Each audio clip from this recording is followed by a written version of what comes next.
NCL, the word in your home.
Good morning and welcome to our Stop Breakfast program on MCL TV. Good morning, Abia Ojaboya is my name. It is Wednesday, the 10th day of January 2018. Well, 10 days already in the month of January. We thank God for bringing us this far, and I know you're ready for all that you have to do today. From us, we have a way of preparing you every morning to go about all that you have to do, talking about the words on marble. The words on marble comes every morning to strengthen and to give you guideline to what to expect or to act for the day. It says this morning, you never achieve real success unless you like what you are doing. Yeah, we brought this thing your way 2 days ago.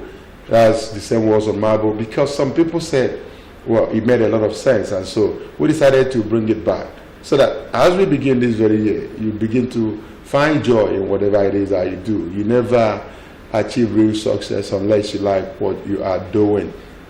So what is it that you are doing right now and you are feeling bad about it? You will have to step it up. You need to step up things in your mind and tell yourself, I'm doing what I have to do, and somehow it's going to get better. And so if you tell yourself it's going to get better, you put in your best and make it better. And by so doing, you derive what you call job satisfaction. Don't forget, where there is no job satisfaction, you won't be able to give your maximum. All right, your maximum can only come when from the inside you give all that it takes to move you forward. Even in your family, you need to be satisfied. In your job, your career, you need to be satisfied. Imagine a policeman not being satisfied with the police job he or she does. You know what happens? That would be brutality. Look at it from that very point and tell yourself that you are where you should be, and then you are happy about it. I hope you've gotten that. You'll be able to go out there and give in your best to whatever it is that you do. Even that very new vision demands your best. Okay, go with that and you'll be a successful person at the end of the day. Our next port of call will be the news corner, where Cynthia Echeme is already seated for the morning news update. Cynthia, how are you? I'm doing well. Good morning. Good morning. And good morning, Abia. So welcome once again to Good Morning, Abia, slate for the news. The Independent National Electoral Commission, INEC, has issued the timetable and schedule of activities for the 2019 general elections, fixing the conduct of party primaries, including the resolution of disputes arising from primaries for August 18th, 2018 to October 7th, 2018 for national and state elections, while that of the FCT Area Council is slated for between September 4th and October 27th, 2018. Speaking with journalists Tuesday in Abuja, INEC Chairman Professor Mahmood Yakubu said the Commission arrived at the schedule of activities after its meeting held on the same day.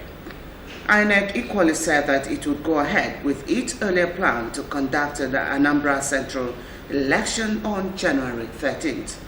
According to him, the publication of notice of election for national and state elections will be on August 17, 2018, while that of the FCT Area Council elections will be done on September 3, 2018.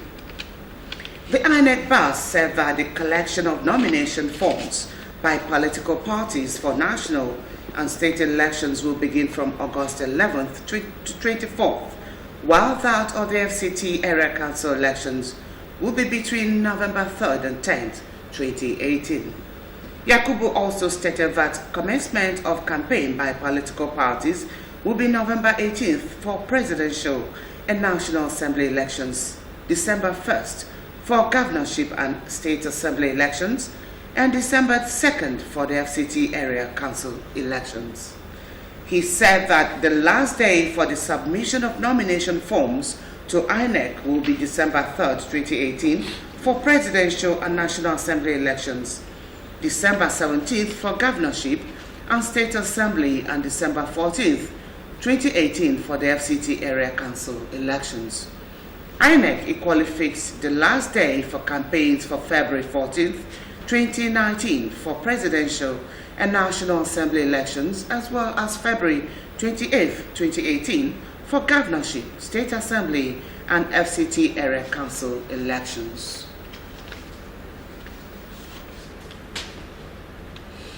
The Joint Admissions and Matriculation Board has fixed February 6th as deadline for the sale of registration form for this year's Unified Tertiary Matriculation Examination UTME. JAMB Registrar Professor Ishak Oloyede spoke at the meeting on strategic planning, supervision and evaluation of the conduct of 2018 Unified Tertiary Matriculation Examination UTME in Abuja on Tuesday. He said only 283,319 candidates had registered for the examination. The board also fixed March 9 to 17th for the conduct of the UTME in 620 computer-based test centers across the country. Professor Oloyede said its mock examination slated for January 22nd will now hold in the first week of February. He blamed the shift of the mock examination on the strike embarked by the members of NASU, noting that the strike made the CBT centers in affected tertiary institutions not available for accreditation. The JAMB registrar also banned the use of wristwatches, biros, pencils, and other devices from the examination hall. He added that the ban affects both candidates and examination officials. The registrar also disclosed that Minister of Education Malam Adamu has queried 42 institutions for charging candidates more than 2,000 naira for their post-UTME.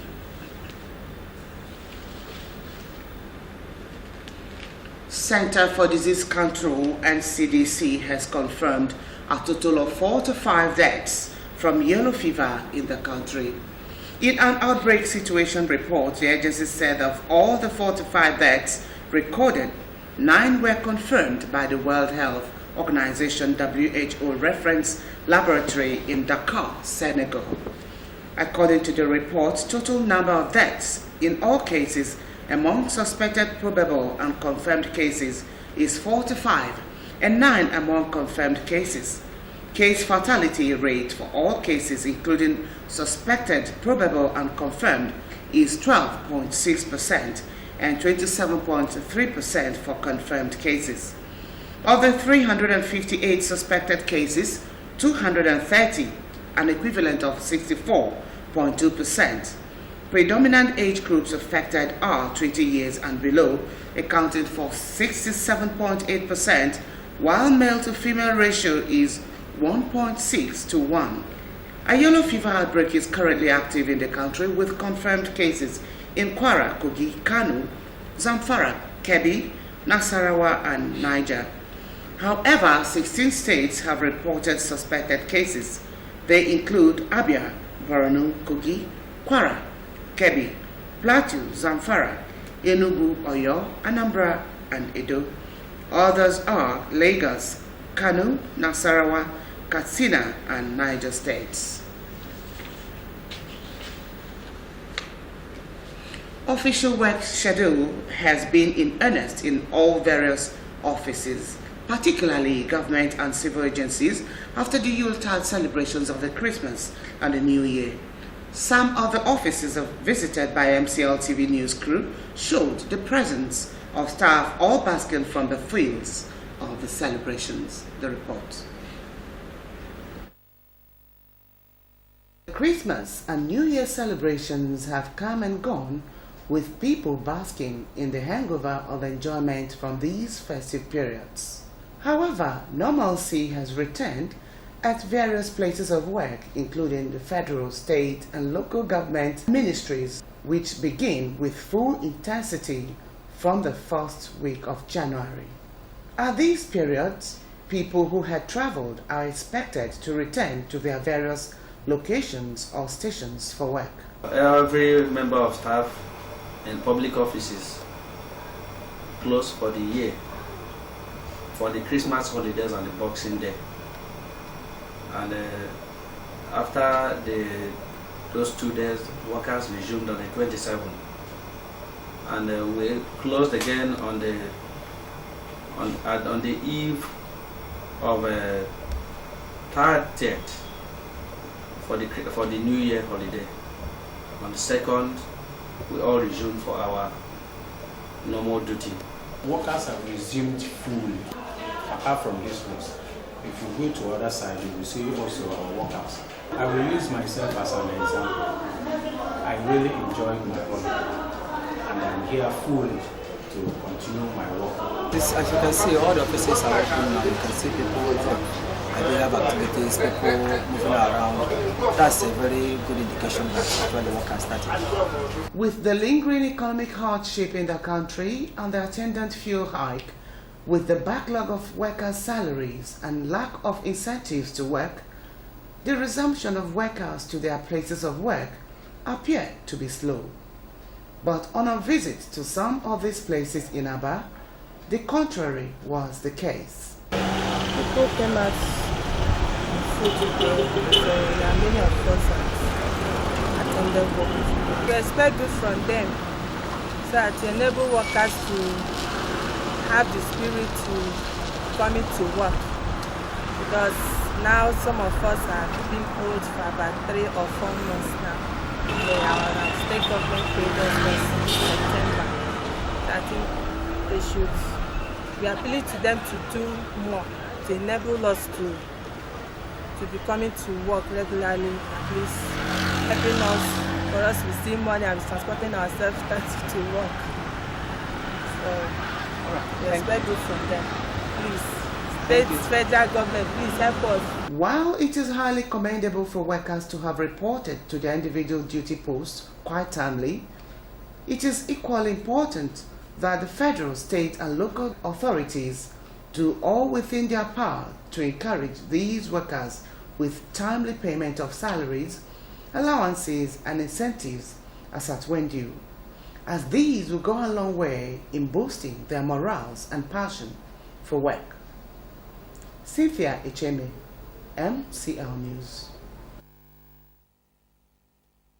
Fire outbreak has remained a major disaster wreaking unquantifiable havoc on both homes, lives and property globally, especially during the Harmattan season. Fire outbreak and disaster experts say are caused by many factors, some of which can be blamed on human errors and natural phenomena. In this report, MCL News takes a look on precautionary measures against incessant fire outbreak that characterized the Harmattan season. Chinyere Chubu tells this morning story.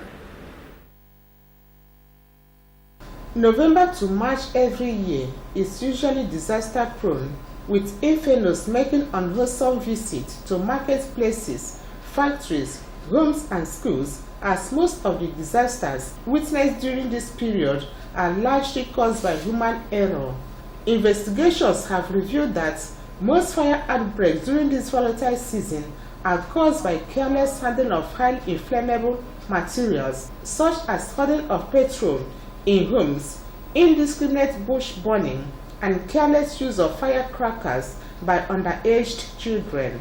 Speaking on the preventive measures against fire outbreaks, the Principal Fire Superintendent, Abia Fire Service, Mr. Arwa Nnanna, cautioned against indiscriminate refuse and bush burning, improper storage of petroleum products in residential homes, and advised that people should ensure that all electrical appliances are switched off when leaving home. And another one we want to also emphasize is as a result of bush burning. If we are burning anything this period, we try as much as possible to create a buffer at least 3 meters away from the property line. While doing that, you are trying to starve the fire. There are methods of starving fire. We have 3 methods of starving fire. We have smudre, we have cooling, and we have starvation. And the ones we are going to apply now as a result of this season is starvation. As a result of its dusty makeup, which leaves everywhere dry, brittle, and highly inflammable, with a tendency of igniting a huge fire outbreak at the slightest mistake, the fire experts advise against placing flammable substance near source of heating, and avoid keeping materials and other fire-ignited means out of the reach of children, while generating sets should be kept in an open space for cross ventilation. If you don't do proper ventilation in your factory, especially even in your room, there will be a kind of resurgence. There will be a kind of instantaneous ignition temperature. When you pack all these things, if there is no ventilation, you see that there could be a change in temperature. If you look at what is happening in our region now, there is a very high level of climatic change. It is affecting our tropics. So you need to create ventilation in your areas. With the incessant outbreak of fire incidents regularly recorded during the Harmattan season, others who spoke off camera advised government at all levels to ensure that fire service across the nation are equipped with modern fighting equipment, as this will assist them live up to the expectation of winning the war against this man-made and natural disaster. Chinyere Chibu, NCN News. As projected by the Governor of Central Bank of Nigeria, CBN, Godwin Emefiele, at the annual Bankers Dinner of the Chartered Institute of Bankers, CIBN, in Lagos last November, the nation's external reserves have hit a new level of $40.4 billion. This is even as the bank injected a total of $210 million into the interbank foreign exchange market in the first round of trading for the year on Monday, January 8, 2018.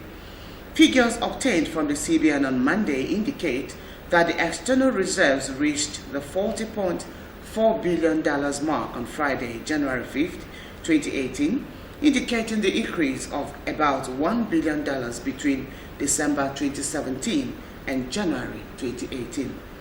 Confirming the figure, the acting director in charge of corporate communications at the CBN, Isaac Okorafor, attributed the development to the country's reserves to the bank's strategy to effectively manage forex and forex demand by various sectors of the economy.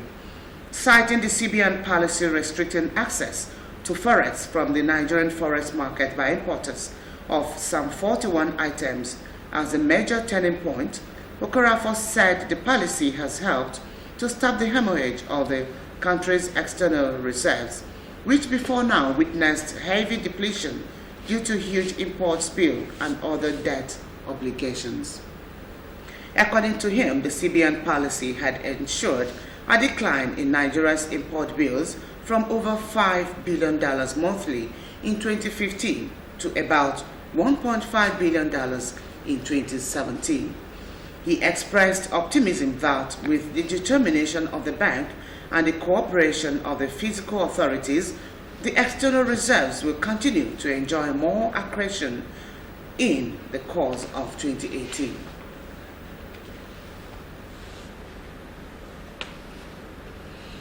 The World Bank forecasts that Nigeria's economic growth will edge up to at least 2.5% this year as the country benefits from improved commodity prices, investments, and trade. According to the World Bank's January 2018 Global Economic Prospects and Prospect Report, launched on Tuesday in Washington, D.C., Nigeria's gross domestic product (GDP) is expected to grow by 2.8% in 2019 and 2020. The World Bank forecast that global economic growth will up to 3.1% in the year 2018. According to the bank, growth in sub-Saharan Africa is projected to continue to rise to 3.2% in 2018 and to 3.5% in 2019 on the back of firming commodity prices and gradually strengthening domestic demand. However, the report shows that growth will remain below pre-crisis averages, partly reflecting a struggle in large economies to boost private investment. South Africa is forecast to tick up to 1.1% growth in 2018 from 0.8% in 2017. The recovery is expected to solidify as improving business sentiment and sentiment supports a modest rise in investment. According to the report, Côte d'Ivoire is forecast to expand by 7.2% in 2018, Senegal by 6.9%, Ethiopia by 8.2%, Tanzania by 6.8%, and Kenya by 5.5% as inflation eases. The World Bank said that the regional outlook for sub-Saharan Africa was subject to external and domestic risks. It showed that any unexpected activity in the United States and Eurozone could have a negative impact on the region. World Bank called on policymakers around the world to focus on human investments to increase their country's productivity and move closer to the goals of ending extreme poverty and boosting shared prosperity.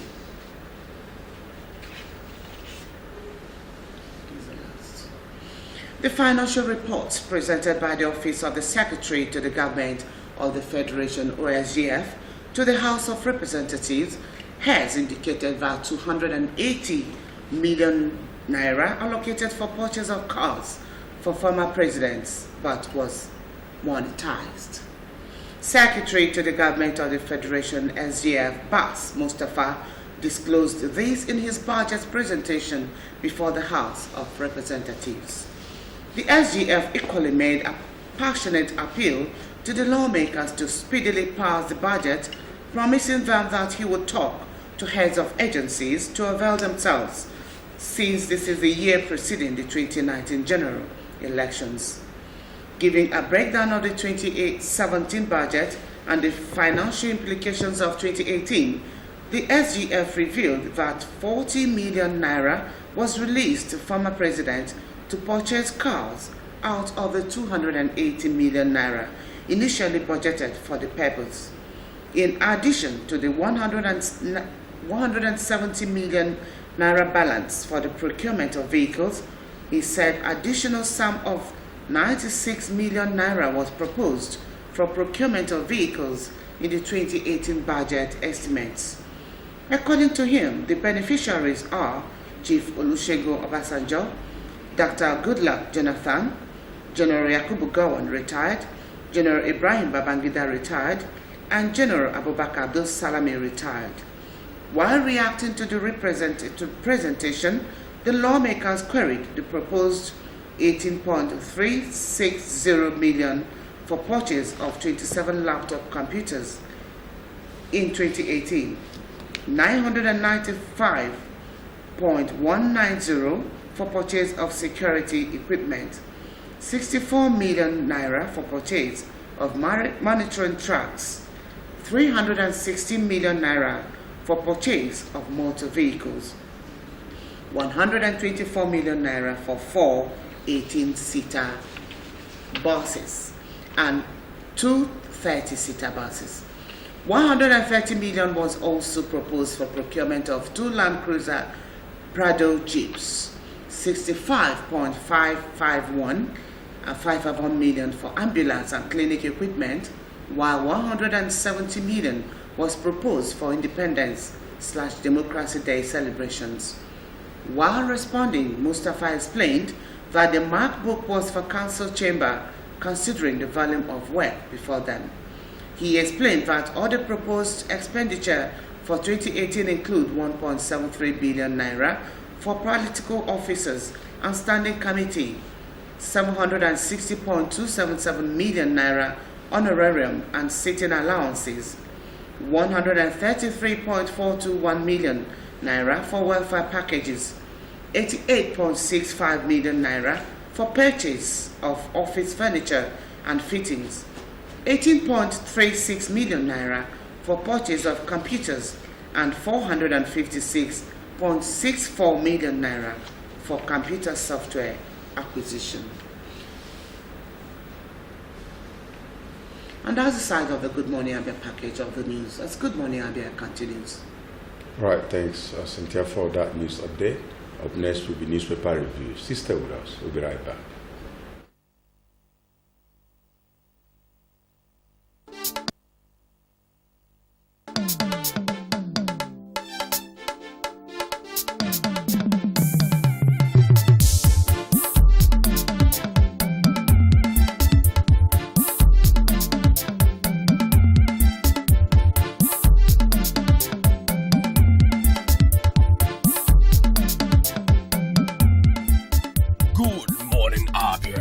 One-stop breakfast show on TV.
Prescal World and Heaven Options Limited.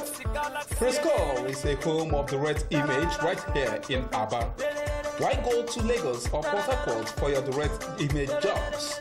Come to Prescal World and Heaven's Options, located at number 145 Atikwe Road, Abia, for perfect cover page, journals, magazines, brochures, and flyers. We also offer printing services in digital flex and billboard, window graphics, posters, stickers, heat transfers, ID cards, complimentary cards, monogram, and car branding. Heaven Options offer you entertainment services like event management, ambulance services with well-dignified undertakers. We can also boast of 3 months ordinary program in computer training, 6 months certificate in computer training, and 1 year advanced certificate in computer training. Why not visit Prescal and experience that quality jobs? For inquiries, call 080-33-22-6115, 070-40-24-7196, 070-84-69-8165.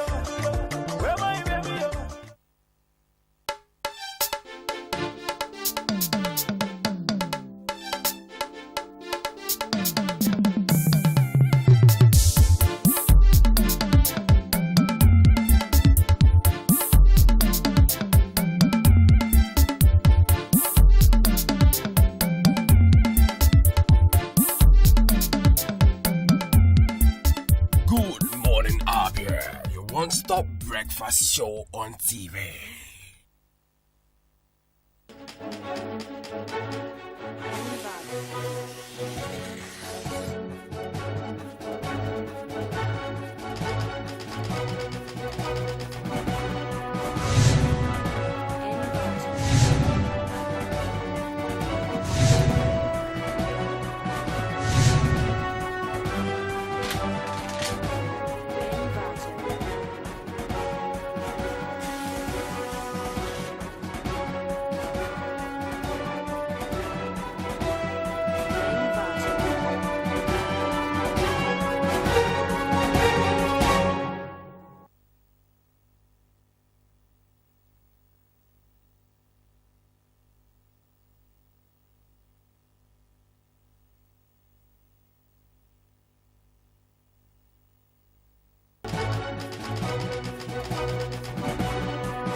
You're welcome back. It's time for us to take a look at the papers, starting with the Daily Sun. Obasanjo, IBB, Jonathan orders to share 336 million in lieu of cash. That's on page 10. IBB, Obasanjo, Jonathan orders to share 336 million in lieu of cash. Ejohela henchmen, Masop puts southern states at alert. Alleges plan to unleash terror on southeast, south, and southwest. Stories on page 11. Moving down, APC shut down Abia, vows to take over state, as on page 40. Of course, the picture element under that story headline as the national chairman. All Progressive Congress APC Chief John Odegie Oyegun right with former governor of Abia State, Dr. Joseph Calomedo, Rogers Okorocha of Imo State, fourth left a Deputy National Chairman South, Chief Segme Oni, and National Organizing Secretary, Senator Osita Isonozo, second left at the APC mega rally in Umuahia yesterday. Benue and Nasarawa governors fight deity over killings. Killers from Nasarawa from autumn. Your anti-grazing law costed our Makoro. Idoma lawyers allege genocide. Not Buhari. Story you find on page 6 and 43. 3 soldiers and 7 militants feared killed in Bayelsa. Sponsors of killing will be unmasked, said state government. That story is on page 4. 2019 parties to pick candidates in August as INEC releases timetable for general election. That story is on page 4, on page 10 rather. 2019 still, we are shopping for credible northern candidate, PDP BOT chair. That's on page 39. All right, we'll go over to the back page of the paper. The back page we made Chan 2018 Moroccan envoy tips egos for glory. Moroccan envoy tips egos for glory. As on page 46 and on page 47 we meet hard fact Mike Ozohim run INEC. We'll find out why it must be run and it says INEC. Right. Steve Mosu Frank talk and Benue keeps bleeding. And Benue keeps bleeding, having the face of the governor Otom there. Okay, that is it on the Daily Sun. All right, the next paper is The Nation as we continue to pray for Nigeria. Beginning from the top left there, you can see a photo of a former governor of Abia State, Orji Uzokalo. Buhari gets 2019 go-ahead at APC's Abia rally. And that story on that rally yesterday continue on page 4. Why INEC must go with Anambra rerun? Why INEC must go with Anambra rerun? And that's to be continued on page 10. And leaving that, we see by the extreme there right hand side, the top. JAMB fixes February 6th deadline for sale of forms registration. Wenger vows to find Alex Iwobi for party. These and more you can catch on pages 5 and 47. And leaving them, we've stepped down to meet a colorful picture element. Some Libya returnees eaten while waiting for medical screening in Edo State yesterday. Talking about returnees from Libya protest non-payment of stipend. Edo urges calm. Please, very, very interesting photos here. I'll ask us to finish the story on page 42. Beginning with the picture with a young man with a boy, a baby, Mr. Lucky Iyamo and his son, who came to see him at the hotel in which he is lodged in Benin City yesterday. And the next photo is on Back Together, Madam Aisebowa, Anna, and her daughter, Blessing Sunday, at one of the returnees. All right, finish up on the said page and we go to the next. World Bank predicts 2.5% growth for Nigeria in 2018. World Bank predicts 2.5% growth for Nigeria in 2018. Please continue on page 4. And that takes us to a very catchy headline. Our catchy headline says APC, PDP, others get October 7 date to pick candidates.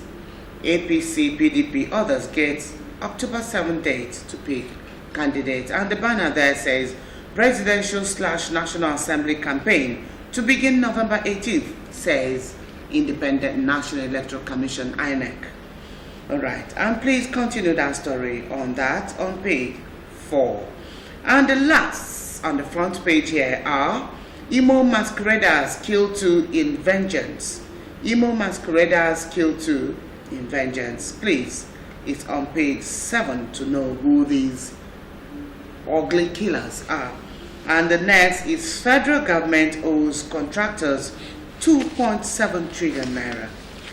On page 8 for more of that. And that quickly takes us to the back page of The Nation to meet Dele Agekame. Dele Agekame this morning, he writes on Today in The Nation, and I'll read. He says the bleak picture already forming in 2018 is unfortunate enough as it is. If anything, it is being accompanied by a chronic lack of faith in the government and expectations of even worse things to come.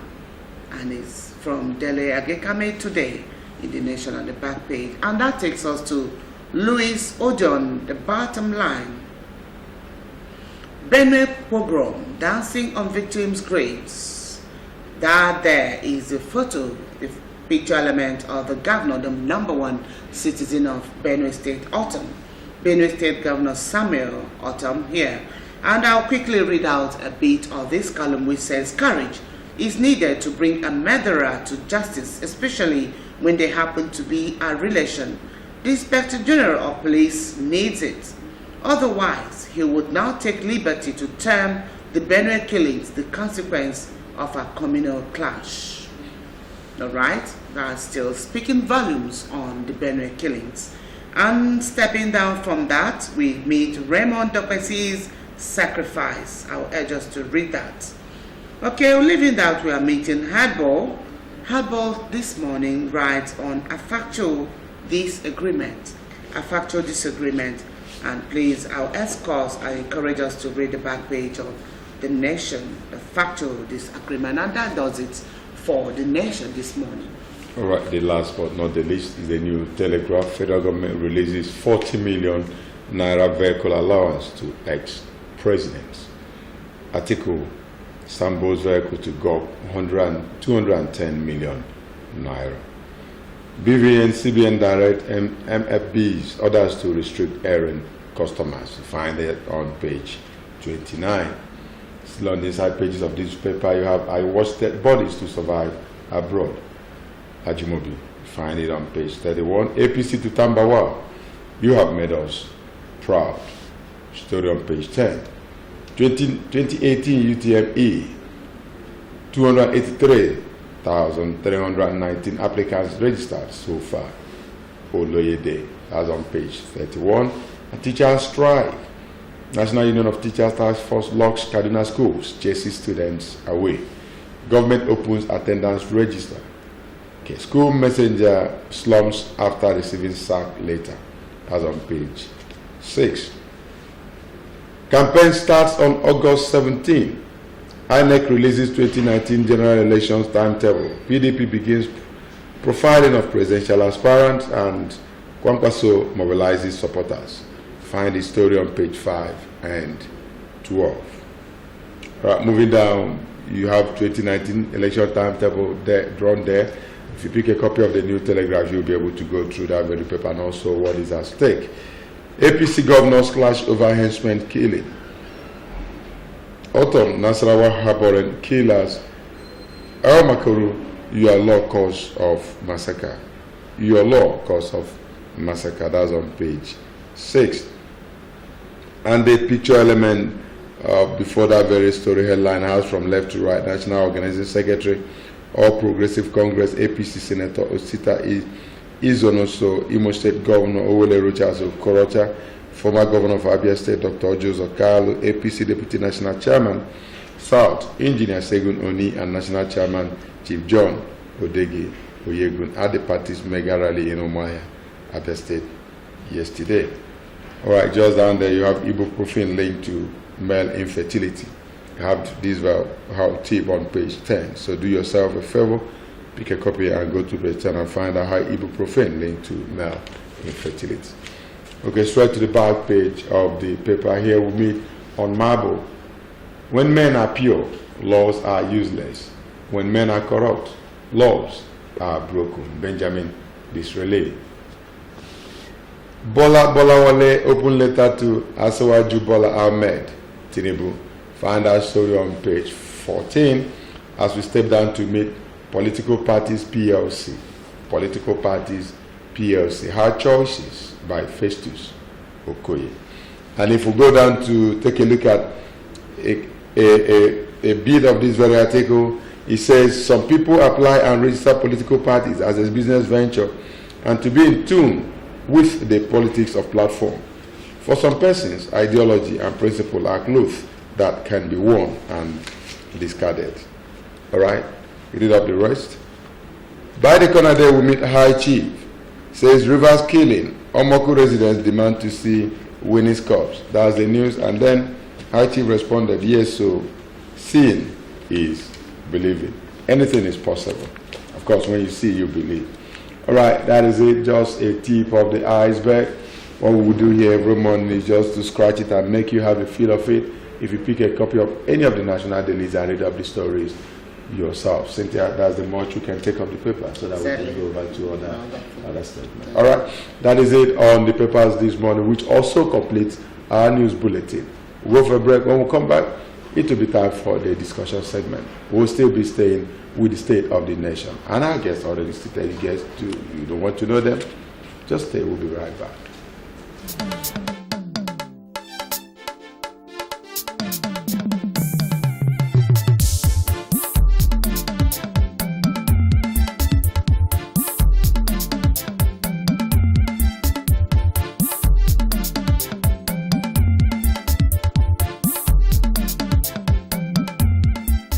Good morning, Abia, your one-stop breakfast show on TV.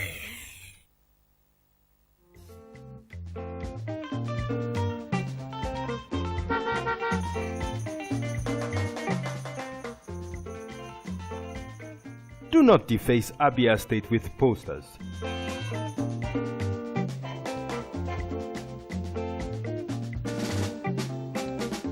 Do not defecate on our streets. Do not litter Abia State.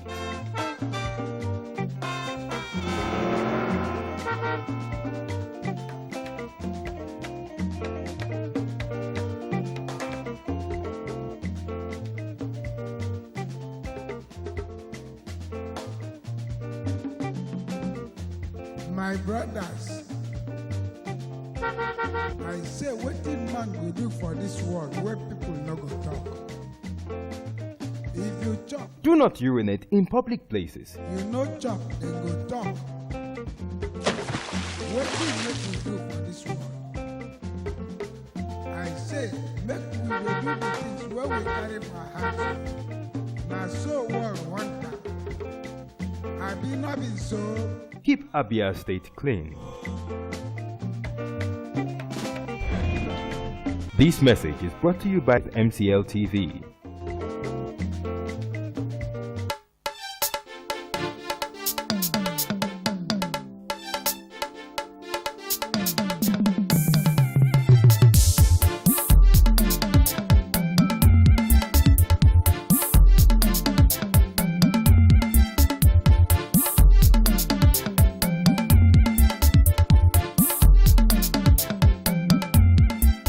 Good morning, Abia, your one-stop breakfast show on TV.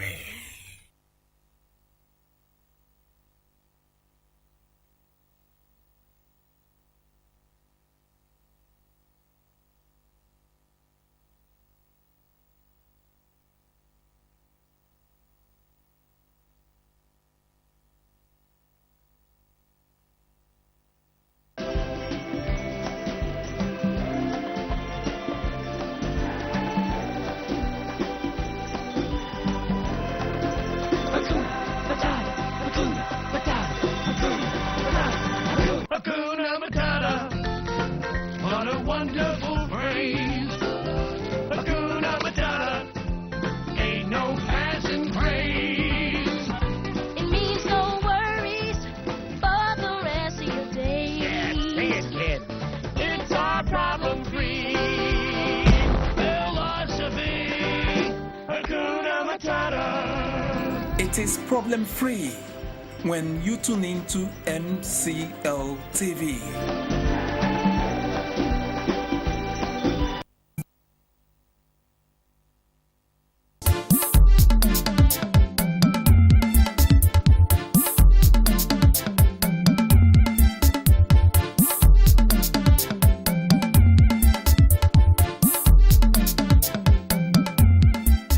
Good morning, Abia. Your one-stop breakfast show on TV.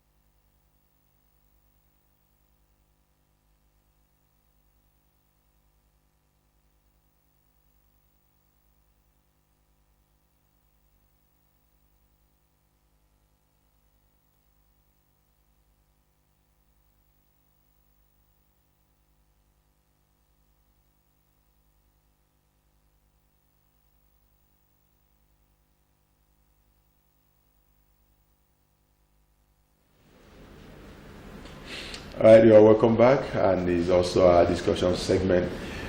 Today, we're going to continue with the state of the nation, but we're going to be looking at it from different angles, like we've been doing all this since Monday. We're also going to look at it from the angle of the church. So we have in the studio a clergy. We're going to look at it also from the law.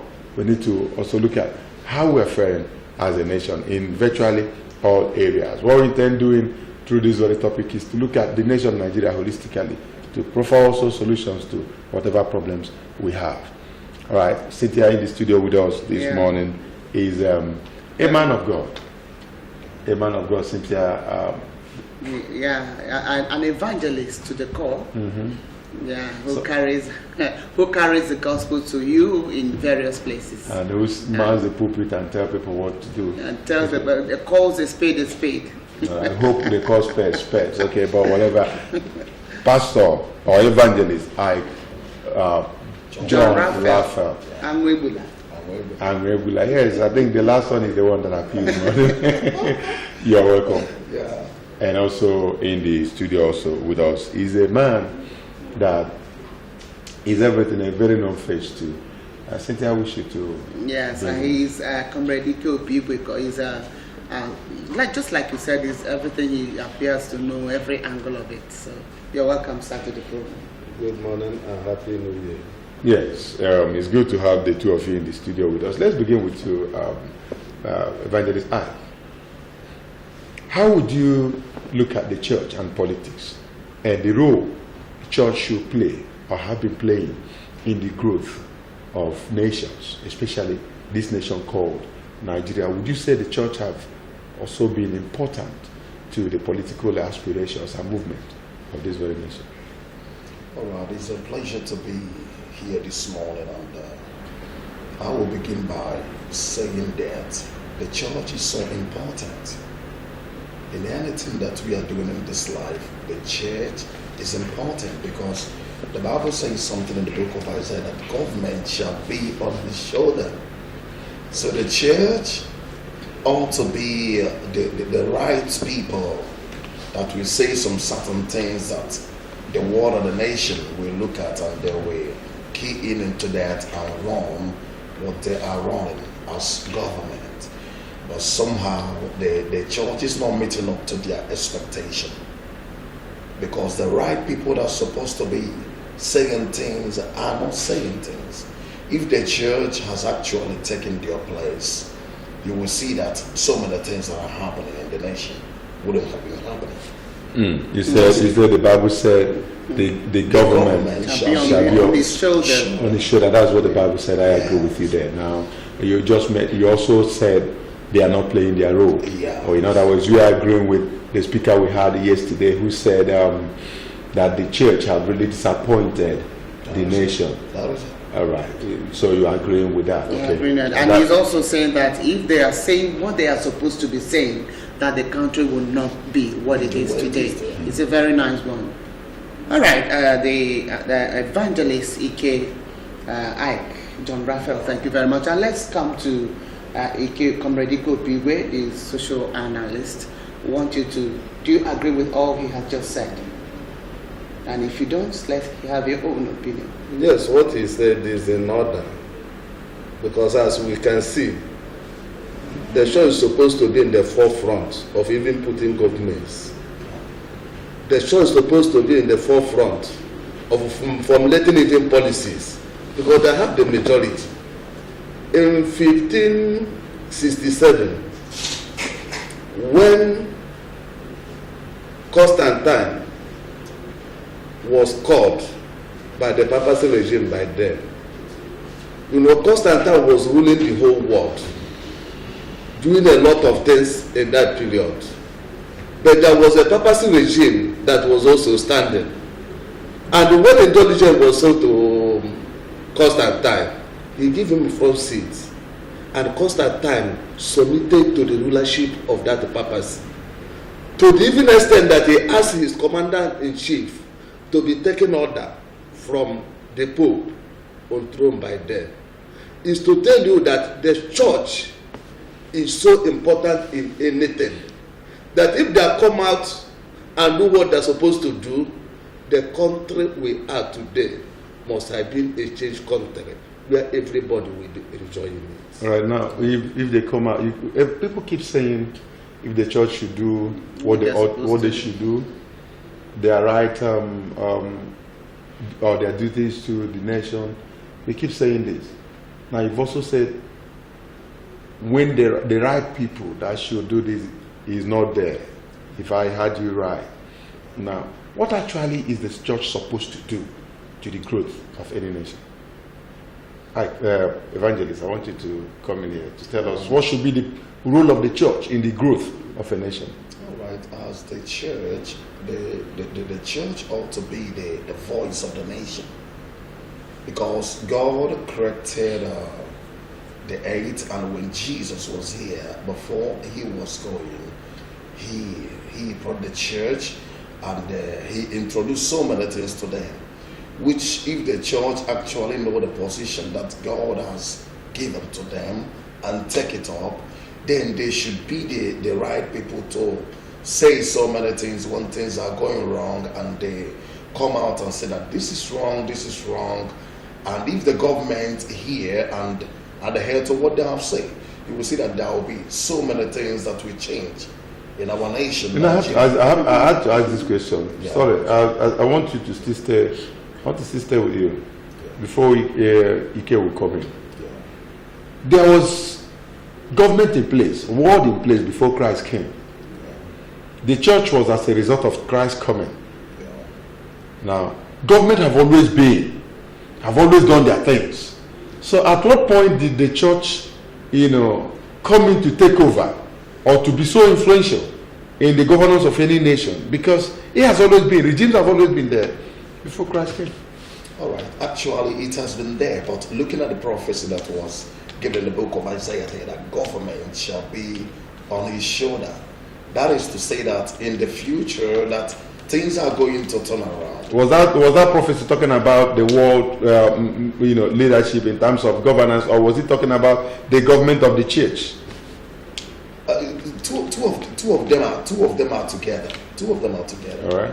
Two of them are together. Actually, in the first place, it was talking about the government that we are in here. That when Christ comes, that Christ is going to kind of introduce the system of the church running things. So Jesus, when he was now living, handed over so many things. so many things to the church. Do you understand? So when he was leaving the church now, ought to kind of be a voice that when things are not going right, they ought to be the people that will stand and they will decree something, they will say something. And government, as it was prophesied, that government shall be on his shoulder, the government ought to somehow listen. Because if actually the government that we are running in our nation are listening to some of the things that the notable people in the church are saying, you will see that the things, the way it is going now, it wouldn't have been anywhere going that way. All right. And the problem we are having now is that we have so many general overseers, so many church founders, and more still springing up. So many big men of God in Nigeria that are not saying the things they're supposed to say. We'll still come to that. For me, the church is the church. No, even if it's general overseer, overseer general, or whatever. Yes, the fact it is really, he's really, John Raphael, you're making the point. You said if the church is saying what it is supposed to be saying, which means a lot, it speaks a lot of volumes. Because originally I know that in the church in those days, the church is where you run into or where you go to and you hear the raw gospel of the Lord Jesus Christ. But they're not, what we people say now is, we go to church, you hear about miracles and you are going to receive a visa, you are going to do that. But that is that now. I want, let me come to you, Comrade Ikopibu. Oba said the government, that at what point has the church been so influential in the bringing to the affairs of men? To what point? But now I want to ask you, to what point has the church deviated from what they are supposed to do, or the confidence that people had in them of old? Okay, let me take church and government. Let's see how government even came into existence. Okay. For us to know where we are going to. You know, when we have 3 stages of production that led us to the capitalism we are today, we wanted to translate from capitalism to communalism, but something happened which we did for a different day to discuss. In the communal mode of production in the ancient days, you know, they gather things together and share them accordingly, and the surplus that we just keep them. Then when they gathered the whole thing and there was surplus, there was no government by then even to talk of. It was during the sharing of the surplus that something was formed to share the surplus, and they called it government. And when they called it government and to share the surplus, instead of sharing the surplus, they amassed the way to themselves, though that we are called to share the surplus. And that's where the name government for the first time came into existence in the annal of history of the world. That's number one. Number two, look at the church angle. We say where the church have come to be influential. If you look at the Apostles' Creed, where we said that is the standard of establishing the present church, Christians were for the first time called Christians in Antioch, and in the Apostles' Creed they said that they were bringing everything together and they sharing them according to what? According to their need of somebody. They were not amassing the weight to themselves. That is the foundation of the church we are talking of today. After sharing it, everybody will get. But along the way, something happened along the way. That the present church today doesn't stand again on the Apostles' Creed. Because you see them, they don't share things together. Rather, they amass the weight of the common man, the downtrodden, the oppressed, and all the rest of them to themselves, and use it to have mansions and all the rest of them. Where we call them now to play a better role is that left, right, or center, they have a population. And as we are practicing participating democracy that started in Athens in those days, that when you have a majority, you win. That's when we say now that the church should use that strength of population to educate their people, to form even the government, to tell them where to go. For example, it's of recent that Pastor Kumuyi, Pastor Adeboye came out openly and challenged their members, go and get your PVC cards and be ready for election. Why there was Pastor Kumuyi said it for the first time is because of this Boko Haram attack.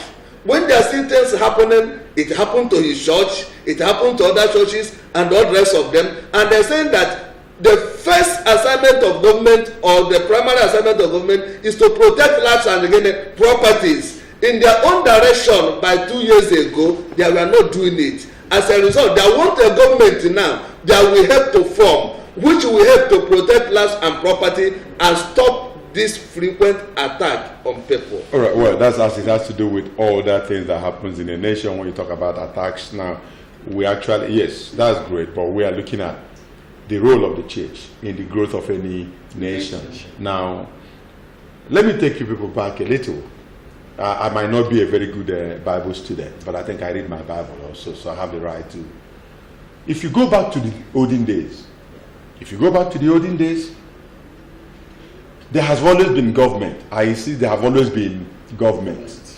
If you cast your mind back, or if you go back to the Bible, when the Israelites said, give us a king, we've always heard from God. He have always been the priest. But let us separate it. Let there be service of God, and let there be the government of the people. And Paul or Saul was chosen to be the head of that very government. Let the priest be on his own. Now, I want to ask you, Reverend, had the church not mixed up? Like the Israelites at that point, they said, separate it. Other nations around us have their own kings. Give us a king that will be our king, and let the priest be our priest. Is the church not mixing politics with Christianity that have to a point now made them not to come out and say things the way it ought to be said, politicizing everything about the church, whereas the church should be instrument of correction, but the church suddenly have become instrument of manipulations instead of corrections, like he did say. The church should speak with God. I want to ask you that. Now, reconcile it to what I said, if what I said is also true, unless I don't read my Bibles well too. Go ahead, evangelist. Yeah, actually, when the Israelite demanded for a king, God in the first place told them that that wasn't his original plan for them. It wasn't God's original plan. Because God wanted the people involved then, who are the priests, to lead his people. But when they demanded it, that other nations, they have their own leaders and all this and all that, God have to do that. Maybe somehow to please them. But that wasn't God's perfect will for them. And God gave it to them. And from then henceforth, we see so many things happening. Okay, so does it mean that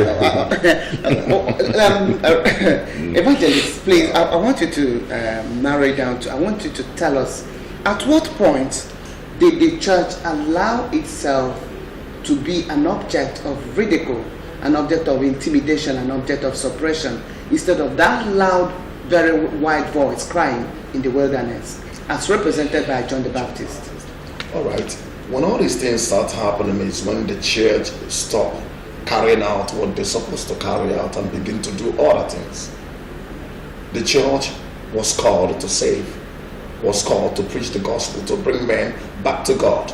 But when the church now begins to compromise with the word and what is evil, they don't call it evil any longer. What they're supposed to say, they're not saying the right thing they're supposed to say. And they see them now maybe bringing in so many things into the church. Maybe like that was a place I went to, and I saw a politician came into the church, and they just because of him broke the whole protocol. The church was that if the worship is going on, nobody comes in. If you are already in there, nobody comes in till the service moment of worship is over. But when the man comes in immediately, you see them, they just tell the ushers, shift, that one big politician is coming. Maybe because they want to do their campaign. And they just broke the protocol, and the politician came. So you're saying it's a problem of compromise? Yeah. The church has compromised. That is it. They told the people at the front row there, you people should get up. Somebody. A big fish is here. That is what is in there. So when the church are not standing on the things they're supposed to stand on and begin to do some other things, you will see that things will spoil. And that is the problem we are having today.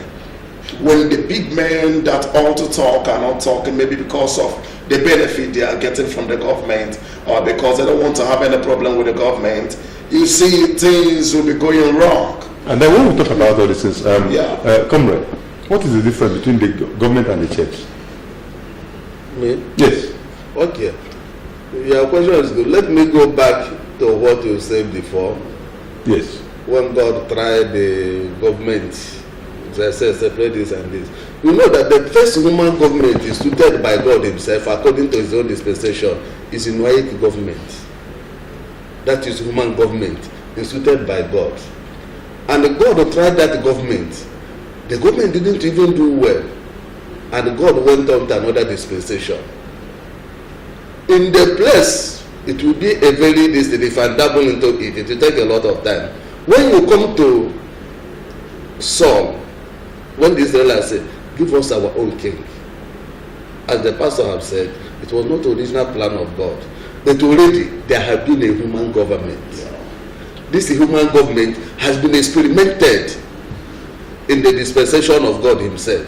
You know, when I mentioned, if I mentioned most of production, which is in the physical realm of our own here, this one now is the dispensation of God himself. The human government has already been there. And when God gave to them, you see what really later transpired there, which will be a non-story to Dumbledore. Then the church itself, founded on the apostolic creed, started everything, you know, the persecutions and all the rest of them. At the middle of 60s, the church, you know, the church later went into that age and all the rest of them, which we can't dabble in now in what we are saying. But in the middle of 60s, the church had a very serious problem that by 1973, 74, 76, there became a reform where you have now the church reforming to get back their track to what was really meant for them to do and play the role they should do. This reformation came on. We know we are creating a Nigerian perspective. Yes. Let's not dabble in other countries of the world. Definitely. When this reform came on, you see these Pentecostal churches now that started coming on board. The ACU Spiritual Union started coming on board, educating people on their road, which they did till late around early 80s. They deviated again. The prosperous preachers, the miracle seekers, the miracle workers now dumbles into the activity of the church again, and the plan of the church again was distorted. And that's the problem we are having today, where the church are not now playing the role they are supposed to play. The original plan was again distorted again, and that's the stage we are now. That's why in the government the church doesn't have the say they're supposed to have, because they are looking for money, they are looking for miracle. Every crank, miracle seekers and workers are also there. Let me tell you what Martin Cook once said, the respected bishop of Sokoto diocese of Catholic diocese. He said that this is a country whereby first class, those who make first class in the universities, they are go for their second class degree, do law, do professional courses and all the rest of them. Those who made second class, they are going for their MBS and all the rest of them. Those who made the third class, they are going to government. Those who doesn't do even at all, they are going into religious issues, malams, seeking money and all the rest of them. And they are using influence now to control even the government. That's what is even really happening. Because we simply believe when somebody says, you will get money. Have you asked yourself, how do I work for this money you are getting? All right. Well, we'll continue to look at this. I think it will also be right for us to open the lines for our viewers to join us in this very discussion, the role of the church in the growth of the nation. We're actually looking at the state of the nation. So we had to bring in the church into it to see what actually the church should do. So after this time out, viewers want you to join us in this discussion by calling in. Don't go anywhere. We'll be right back.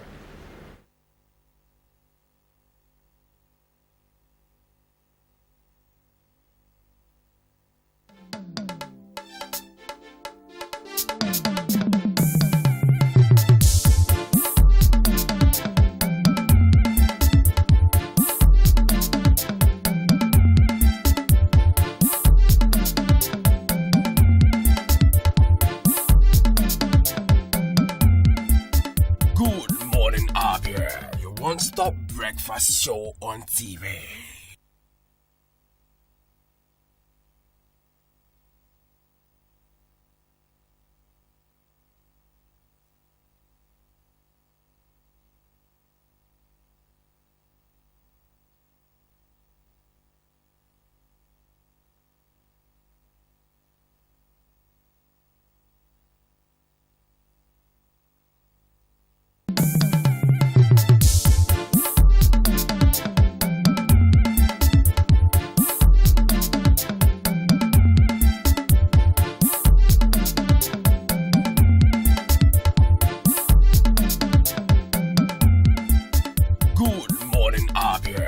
one-stop breakfast show on TV.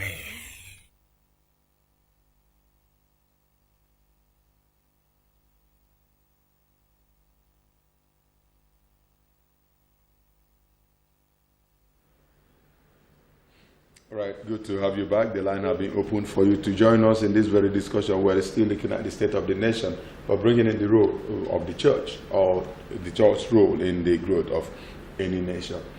Now, let me ask you, Evangelist, as rounding up, because we probably have another segment of this very discussion now. Let me ask you this. The vice president was a pastor before he became the vice president. Actually, with the Redeemed Pentecostal Church, Pastor Osibanjo, and suddenly he is the vice president. Good enough. Still talking about the role of the church.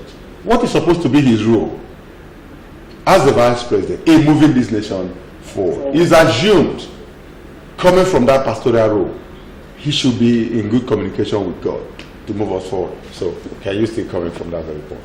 Shouldn't we be close to God by this time? Somehow, I would say that we are disappointed with the vice president, because one of the reasons that made us to vote in him is because somehow he's a Christian and he's a pastor, and that motivated a lot of Christians to vote him, because had it been that it was Muslim, the president and the Muslim that came out for presidential election, we would have done that. But we saw that a Muslim who is the president is coming out to take up the presidential seat of the country, and we saw another person who is the vice president, and they said that this one is a pastor. People were moved. They were moved. At least by now, Christians will have voice in the nation.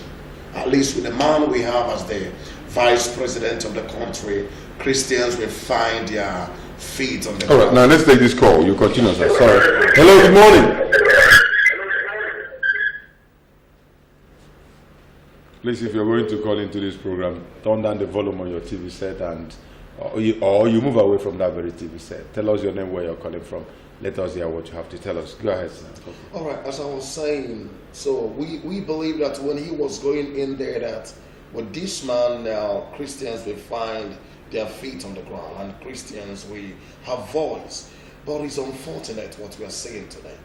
Talk about the killings in Makodi and so many other places, and there is no tangible thing that the government is doing about it. It's not a good thing to see. And okay, what could he have done? Let's take this call. We'll go to that question. I'll come back. All right. Hello. Good morning. Good morning, and welcome to the program. Yeah, my name is Moses Walker, pastor. All right, it's good to hear your voice, Pastor. It's good that Pastor is the first caller to this very discussion this morning. Go ahead and tell us what you think. Well, I want to talk about the church. Yeah. The way we saw it after the war. When the war ended in 1970, the evangelical, the young people at that time that embraced the gospel, began to talk about Jesus and his second coming.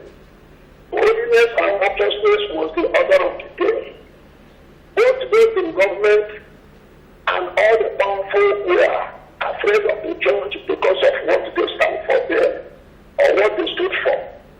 But as the time went on, just like one of the speakers said, the church began to meddle into things they should not meddle into, sharing the booties from the government that are corrupt, becoming competitive with those who are in government who don't fear God.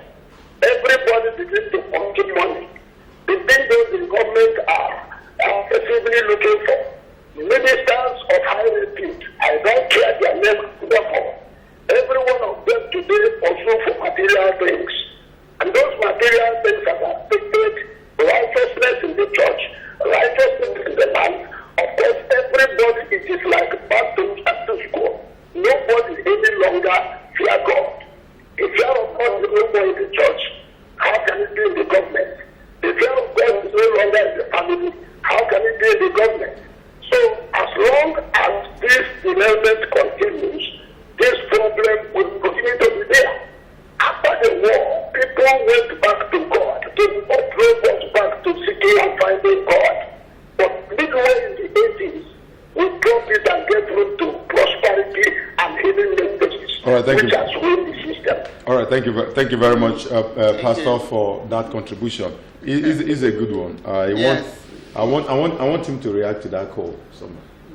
Yes, you know, he reiterated what I said before, and so far, the church today is made up with prosperity preachers that don't even want to understand the dynamics of the gospel, only that they want to get rich at all costs. The problem should also be there and continue. Let me say this. It's Plato who said that the price good people paid for not being involved themselves either in politics or government is to allow the challenge, the people that they are better off, to rule over them. And when you say it, as you are saying the vice president, if you understand the dynamics of the entire player of the presidency, the president is a very large complex something.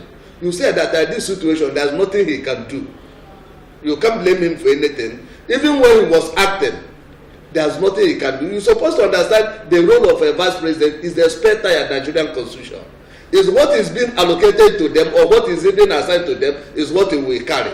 He doesn't have that executive power to say, let this be, and it be. And everything about government is only authoritative allocation of values. The vice president doesn't have the power to allocate any value anywhere. All right. Hello, good morning. Hello? Sorry, we lost that. Please do call back. All right. You just said that the vice president doesn't have the executive power to say this is how things are supposed to be and they will be like that. Yes. All right, let me come to you, Evangelist. What do you think is the way out of this very ugly situation? All right. I think the way out to this problem we are having in our country today is that the men of God that are called of God should come out and say the right things they're supposed to say. All right, please, just 1 minute. Hello, good morning. Hello. Yeah, good morning. Good morning and welcome to the program. Yeah, thank you. I'm Father Mobane. Father Mobane. Father, good morning. Yeah. Good morning and welcome to the program. Yeah, thank you very much. I want to commend you, Oji Oba, for tracing the beginning of the church and the state. When the people of Israel demanded for a king, number one, the church has the rule of guiding the conscience of the people, and by guiding the conscience of the people, they guide the conscience of the nation. When Samuel was cautioning them that it was still immature, because there is something we call Yahwehcracy. When Yahweh was the ruler of the people. Today we are talking about Christocracy, when Christ will be the king and the ruler of the nation. But then the question is that as you really trace, the church was to stand by to watch these people who are demanding for a king. Whether they can handle, when you want to be like other nations, will you be able to manage it? Samuel started tracing for them what ruling themselves would be like, what the king will demand. But then let me just leave about the genesis of the whole story. The problem is that the church has not been able to guide the conscience of the people. The people are not guiding the conscience of the church. Well, when you cannot beat them, join them. The church is also practicing it. When you can't beat them, join them. So when the people are all going astray, as the prophet Isaiah will say, we have all gone astray, everybody to his own way. If that is not so, the church should have been able to tell the people when they are going wrong, so that the nation will be stabilized. If Christ will be our king, we shall be like him. We shall rule. There will be peace. There will be kindness. There will be brotherhood. There will be friendliness. And of course, there will be salvation. As a priest, as a clergyman, they say the rule of the church is also bring people to salvation. But they cannot save them from the spiritual way without saving them from the carnal way. The body of the people have to be saved. When the people cry out, they cry to God. You first of all save them now that they are hungry. You give them food. Jesus will tell the apostles, give these people food. Don't send them away. Let us look for that is why he multiplied the 5 loaves and the 2 inside the desert because the people were hungry. He cannot give them the message of the kingdom and send them hungry away. I feel very pathetic about these people.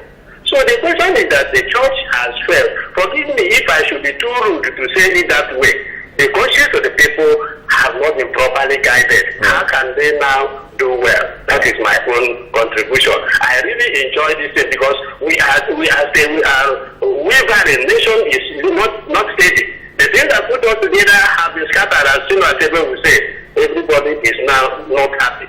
Let us see what we shall do to return to Christ. When Christ will rule our conscience, and the conscience will help us rule ourselves very well. Thank you very much. What we shall do. Thank you very much. Thank you, Father Mubane. Thank you for that summary. And then Cynthia had asked you the way out. Father Mubane have also said it. I want you to just say it in 30 seconds because of time. Yeah, the way out of this is what the Bible says in the book of 2 Chronicles 7:14.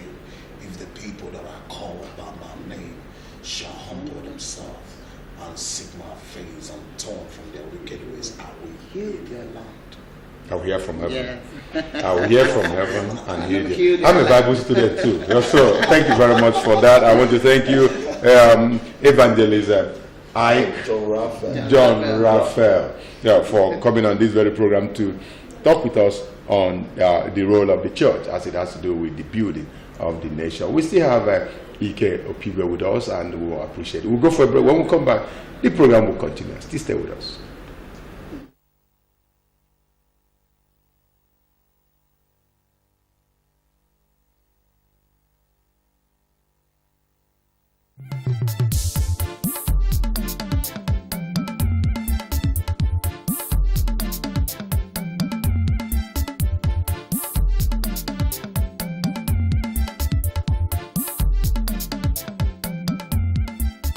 Good morning, Abia, your one-stop breakfast show on TV.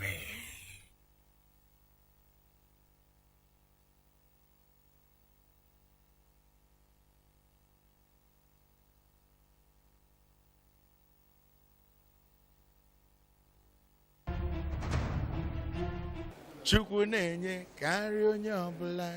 Chukwu na-enye ka nri onye ọbụla. Ọ na-enye ka ndị ọrụ bekee na-eri ikpege n'ọnwa n'ọnwa. Ọ na-enye o, ọ na-enye o, ọ na-enye o. Hello, my name is Buchi. Keep watching MCL TV and don't go away. Aye, God has given you victory. Aye, He has given you victory. Aye, God has given you victory.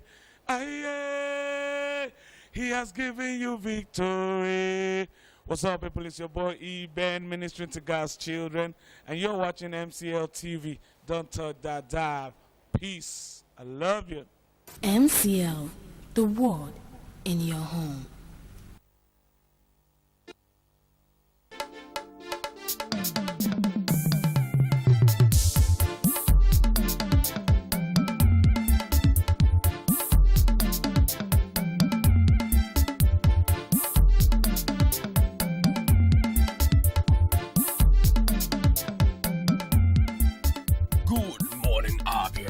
One-stop breakfast show on TV.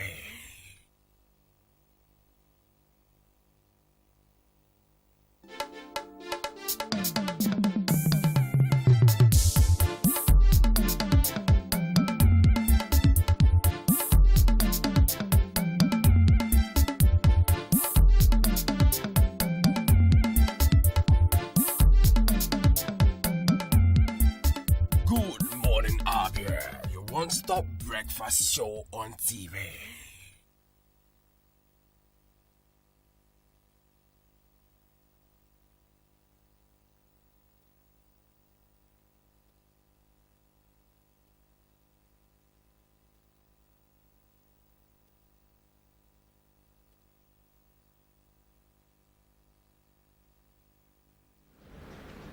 All right, you're welcome back. It's your one-stop breakfast program on MCL TV. Good morning, Abia. Still our discussion segment. Still the state of the nation. We've been able to deal to our own understanding extensively on the role of the church in the nation building. we're going to look at the role of judiciary in the nation building as well. And we've been joined by Barrister Collins O'Neill. Barrister Collins O'Neill is still going to handle this with comrade Ike Opigwe. Now, before you joined us, O'Neill, we had dealt with the role of the church in the nation building, and we were able to establish the fact that even callers agree that the church have disappointed the nation. Well, the church have also not played their role. What is expected of them, they've not played it in the growth of the nation. And finally, they said if the church can play the role they should play, the nation will be better. And what is that role? Telling the truth, doing what is right, and not allowing money to influence the activities of the church. Now, as a legal practitioner, would you also say that the judiciary have really played their role in building this nation? Because some people believe that judiciary is also the problem of this very nation. In fact, the president, in his fight against corruption, at some point came out to say that his problem is the judiciary, that the judiciary have not assisted him in fighting corruption. And everybody still seeing it, litigations and everything still hanging, postponement and all the rest of them. What would you say it should be the role of the judiciary in the growth of the nation? Are they doing it? Well, thank you very much for this great privilege. You see, the judiciary, there are a whole lot of expectations from the judiciary. Even though some of the expectations are not within their ambit. I'll give an instance. If there is a petition against Mr. A that he has committed a crime, EFCC goes immediately to arrest Mr. A, keeps him in custody, then swing into investigation. Maybe that will take like 2-3 weeks. Okay? What would the lawyer do? The lawyer will immediately bring up an action that the man in question is fundamental right having his freedom upon. But if upon getting the petition, they do their work, do the underground investigation before clamping down on the man. So as soon as you clamp down on the man, you are arraigning him the next day. The issues of his encroachment or infringement on his fundamental right will not be there. So one of the problems we have is the procedures of going about these things. You see, most of them, in fact, we were thinking that since the death pen, the creation of EFCC, that they were going to upgrade the work of the police force, unlike what the police used to do. I did a matter against the police whereby they kept someone in detention for 38 days. 38 days over a business transaction. 38 days. So you now begin to wonder, if a lawyer brings up an action against the police, will he be wrong or right? Actually, his fundamental right has been breached. Okay, the fact that one has been alleged to have committed an offense does not make him to stand without a right. He still has a right. That is why an armed robber cannot even be jailed unless he has a lawyer, because the law expects him the right to fair hearing, as it is in section 36 of it. He said he has that anyone charged with a criminal offense shall be presumed to be innocent until the contrary is proved. So when you go about it the wrong way, you incur the wrath of the law, and the law is no respecter of persons. All right, thank you very much, Barrister O'Neill.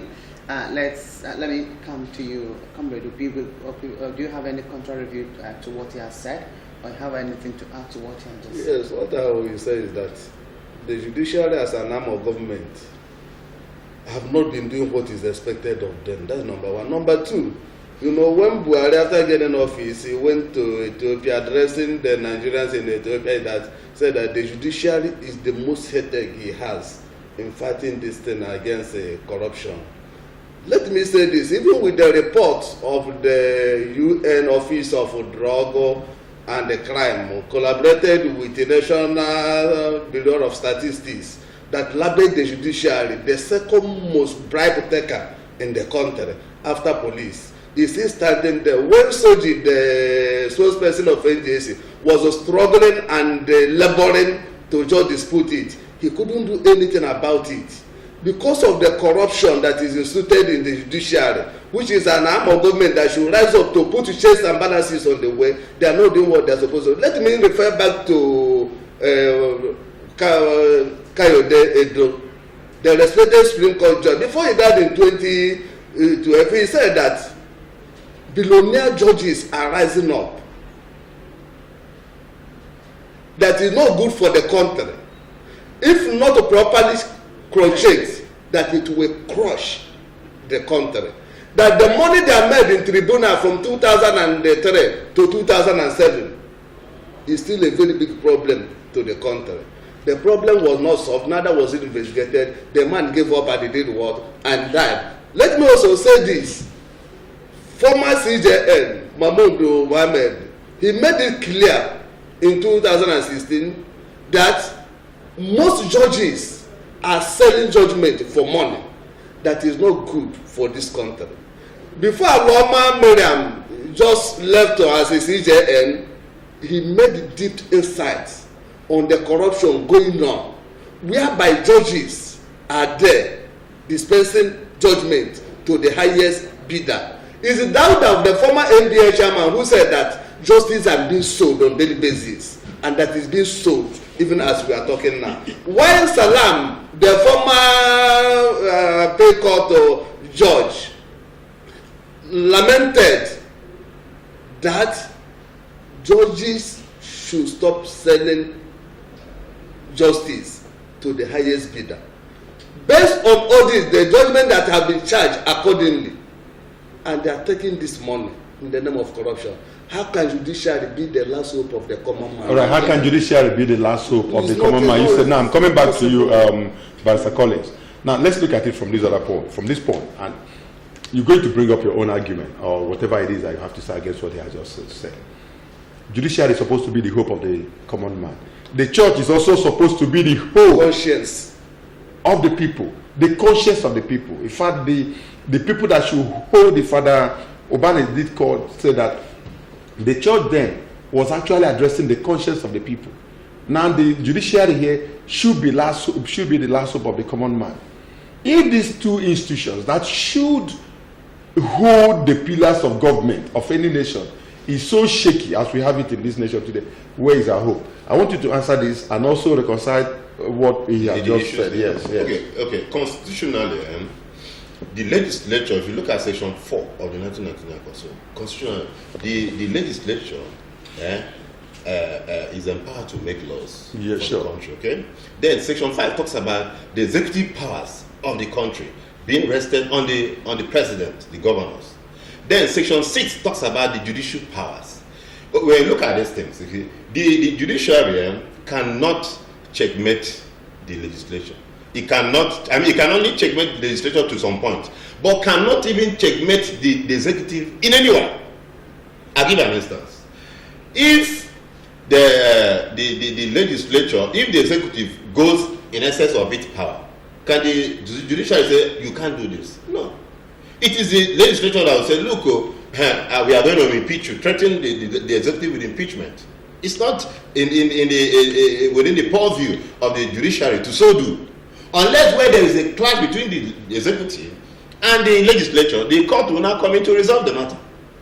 That's the way it functions. So, but a lot of persons always say, if this man is getting so tyrannical, what is the legislature, what is the judiciary doing? The judiciary cannot do anything.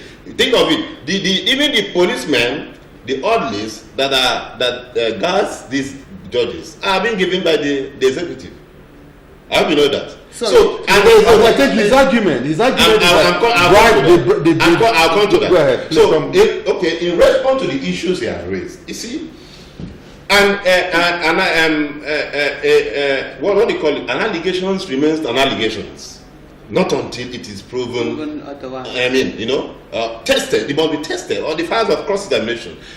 When those judges were arrested, I hope you know that they all went to court. Sure. Yeah. And the same court at the end of the day said there was no iota of evidence linking them to whatever crime they have committed.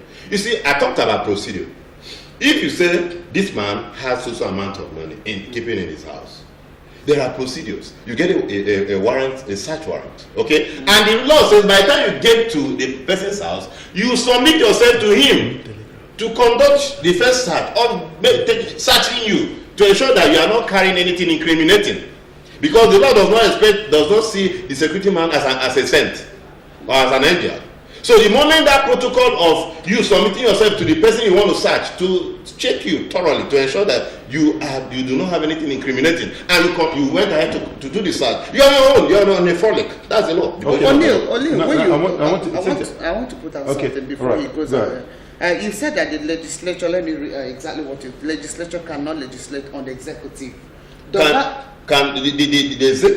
judiciary cannot exercise control on the executive. Does it mean that in the Nigerian judiciary that there are sacred cows already encrusted in the thick skin of the judiciary? I didn't get that. Does it mean that in the Nigerian judiciary there are sacred cows who cannot be traded upon by the law? No, see, no man is above the law, and unless in they cannot legislate on the executives, it is the function of the legislature, not judiciary. It is the judiciary that will exercise control on the executive, not the legislature, not the judiciary. Let me add this, only one word. I don't know if you are getting me. The executive. Let's have what you whatever the legislature do, whatever the executive do, what the judiciary interpret that is the law remains the law. And at what point will they interpret? Let me land now. It must come to them. That's what I'm saying. By way of litigation. That's what I'm saying. That's number one. Number two, Tesema of a Lorraine appeal court came down to Owerri here to preside over appeal on a literary tribunal 2 years ago.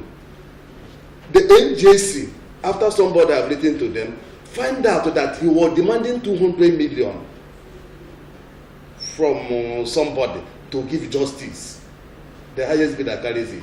And the NJC said in their recommendation, I quote them, that both at Lorraine, at Owerri, Enugu, and all the rest of them, the video was clear that he was demanding that money to divide justice or pervert justice. What the NJC did is to recommend that he should go and enjoy his ill-gotten wealth.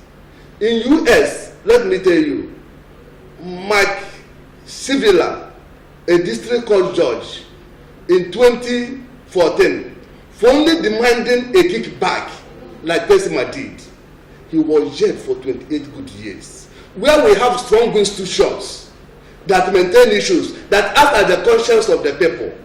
In Italy here, in 2012, 16 judges were arrested for demanding a kickback.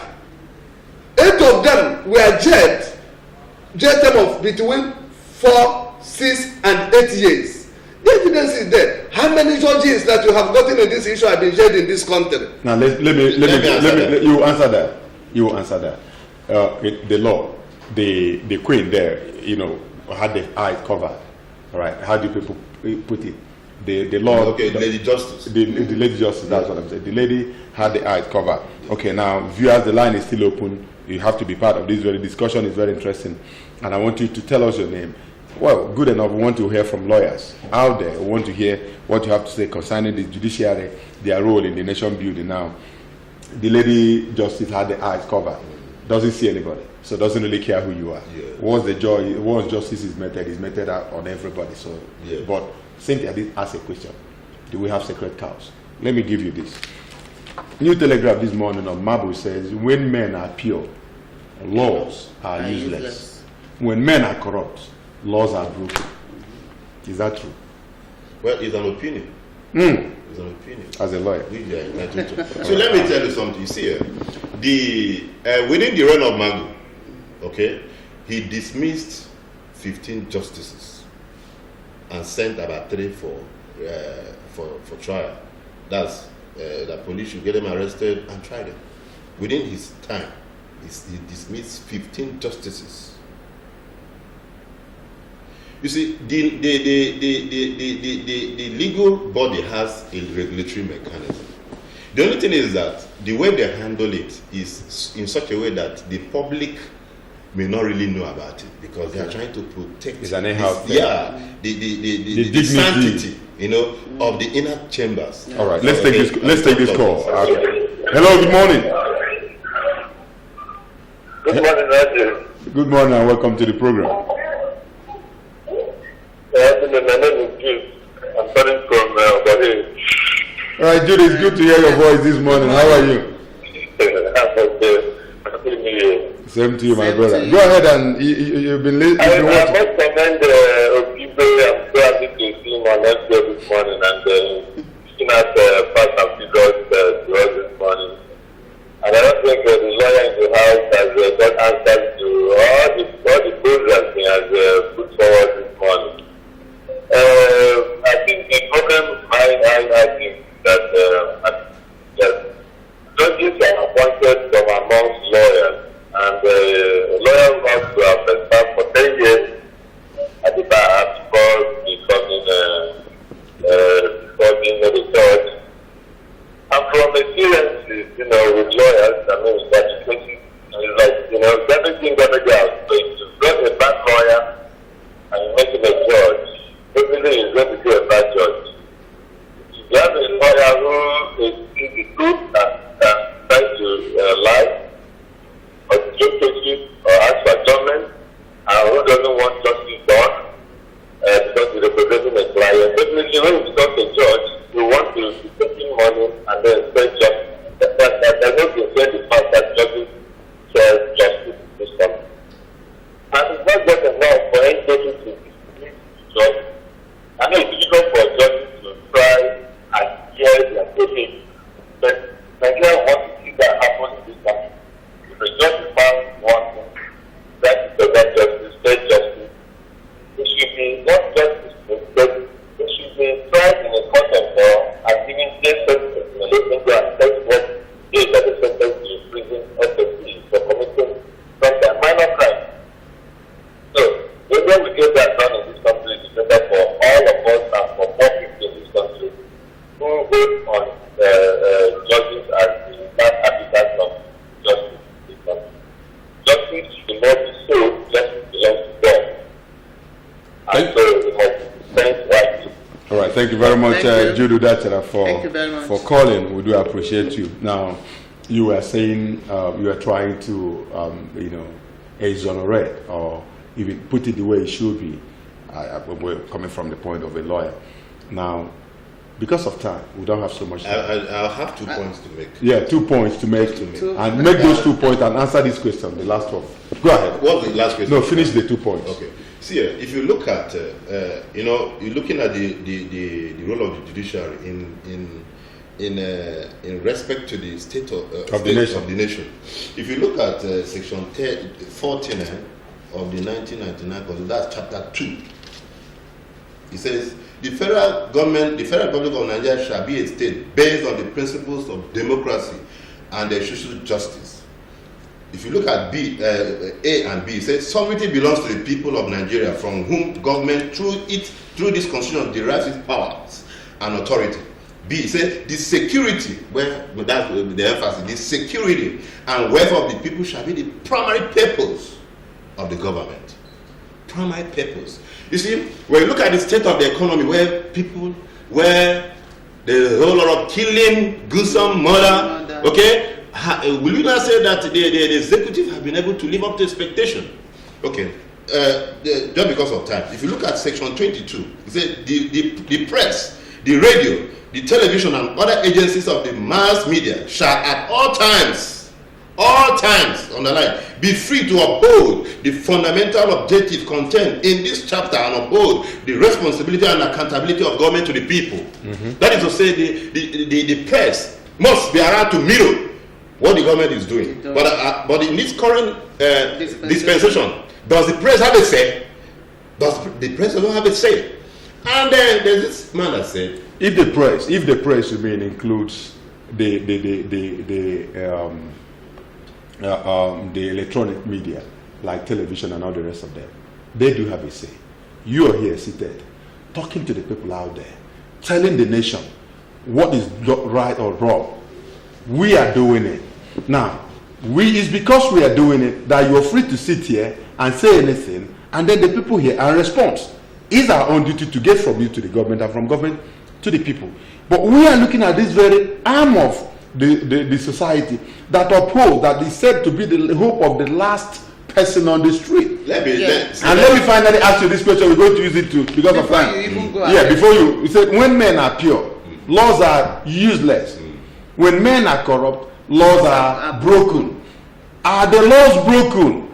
Do we have corrupt people that is breaking the law? Do you agree that the law is broken and that the judiciary is not upholding it?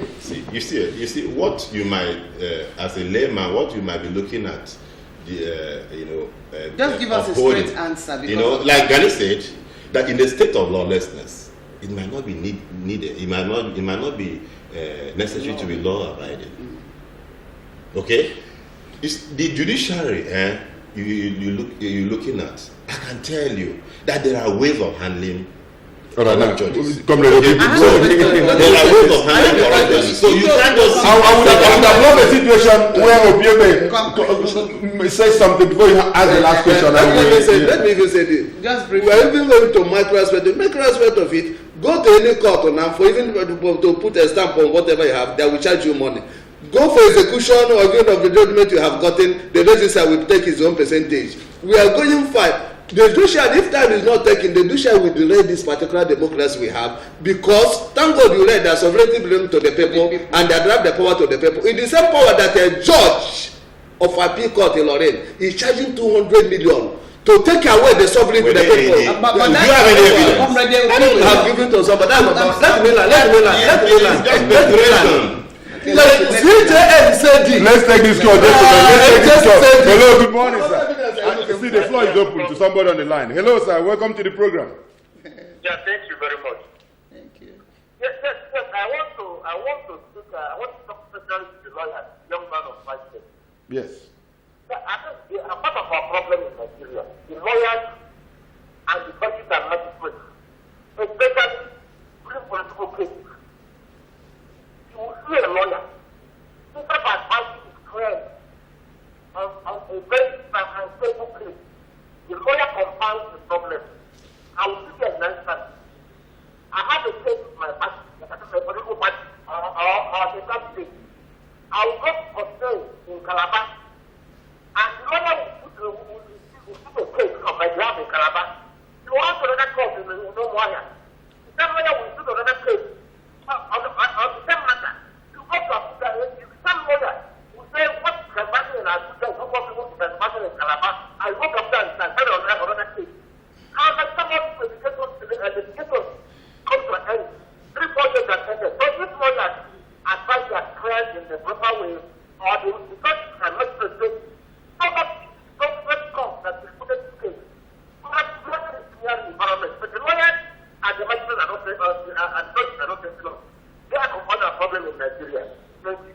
Thank you very much. You heard him. I hope you heard him very well. You see, the law, the doors to studying law and becoming a lawyer and a magistrate have not been shut down. You see, if you feel that those of us who are handling the arm of justice are not doing very well, okay, you come in. But for one thing, I must not fail to tell you is that wherever you have good people, you also have bad people. All right. Okay, so it takes the regulatory mechanism to sort out those ones who are bad. That is why currently the CJN said if you file any frivolous application, you pay a penalty fee. So you don't bedevil the court with frivolous applications. Okay, and currently there are a number of times you are doing a matter. Okay, the moment more than 3 times or so, you just ask for cost and judgment. So there are a whole lot of things being done. It's not like before. Okay. A whole lot of improvements are going on. All right, I don't want us to leave this discussion without me throwing this question to Comrade Kopiwe when he was narrating the ordeals that people have been going through in the hands of the Nigerian bar and the bench. Yeah. And I'm coming back to him, I just want him to give me a straight answer. Sir, does it mean that, having said all you said about the Nigerian bar and the bench, that many people have said that this current dispensation has been witch hunting, especially when the crisis on the lawyers and the justices came? Does it mean really that there were no witch hunting, that they were really highly corrupt? Okay, whether witch hunting or not, we have not seen clearly. What I elaborated is that even the one the NGAC have said, we have seen evidence of this. Nothing was done. You don't dismiss them and go and enjoy your money. Even the CJN used his mind to pronounce it. We have evidence that this thing happened. Nothing was done. So, whichever one that comes into their table, that they should treat it. I've named to you here, Mike, Severin of the United States, just for 28 years, for only demanding a kickback. I have told you here in Italy in 2012 that 16 justices were arrested. Go and read it. And the 8 of them were jailed. Here is the comradeship. Let me say this. Salami just cried.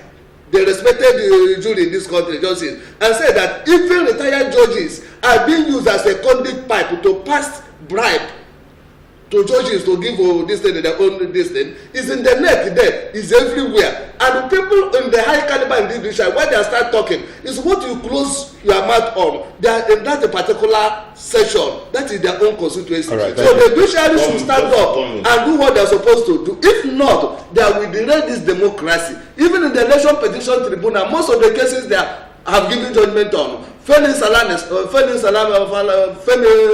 said that as a son, none of them can even be listed in any Nigerian law report. Thank you very much. And I want to ask you, Barrister Collins, finally, the way out. Whatever submission you want to make, and to also answer the way out, you have 1 minute. Go ahead. Is it a permanent idealist is as good as a pessimist?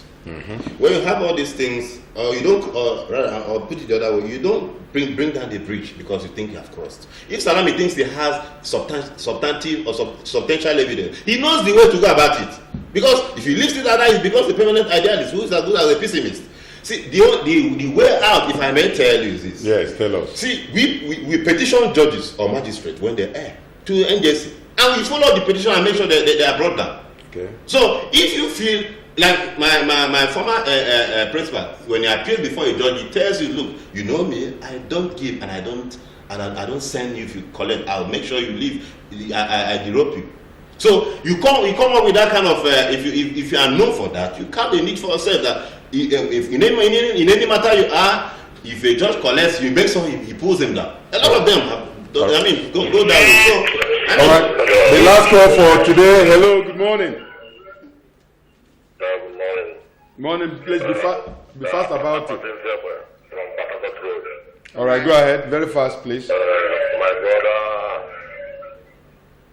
there's what I want to know clear from the legal practitioner. There's a point he made. He said now they have a constitution that you will not adjourn a case more than 3 times. That if you adjourn a case 3 times, you give judgment. But last year I pressed a case that joined up to 8 times. So I want to know where that one started. Thank you very much. Please, just let me respond to that. Yes, because of sport, we have sports. If you have a lawyer on the other side and seeing that the matter has been adjourned, you just him to alert the court, re-inform the court that look, there are provisions that there ought to be an end to litigation. That is the law. There ought to be an end to litigation. Okay. And if there ought to be an end to litigation, my lord, this matter has been adjourned like that. So, you will not do the needful. So, you will not have to speak for you. You've heard it. You have to do the needful. He stands by his word. He said 3 adjournments. Then ask that judgment be passed. Okay. Thank you very much, Barrister Collins O'Neill, for coming on the program. Thank you, sir. And thank you, Comrade Ike Okibe. Always a pleasure to have you. Okay, sir. Thank you very much. And our viewers want to also say thank you for being part of this very discussion. We'll go for a break. When we come back, sports will be next with Jonah Oji. Still stay with us. Thank you.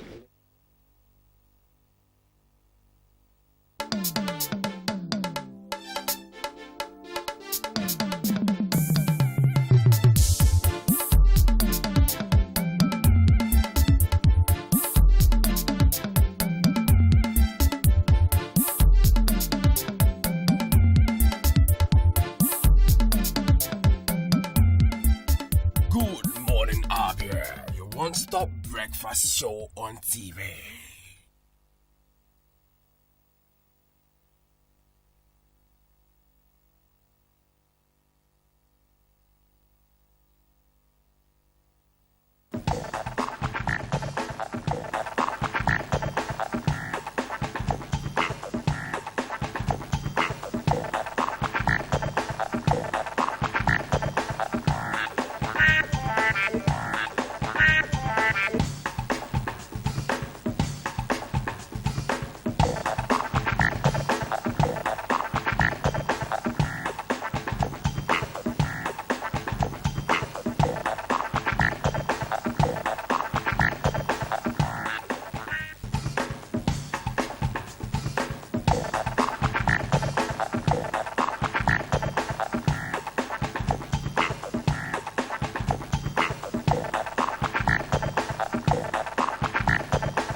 Good morning, and you're welcome to the sports segment of our program. My name is Jonah Oje. We shall be talking about so many things happening in the world of sports, but they say charity begins at home, so we want to start from our home front, where we have a couple of contingents representing Nigeria, the ITTF Africa Top 16 Cup. Two best players in Africa will reignite their rivalry again at the 2018 ITTF Africa Top 16 Cup, as Nigeria's Aruna Quadri and others will be helping Nigeria, but that will be in our second story.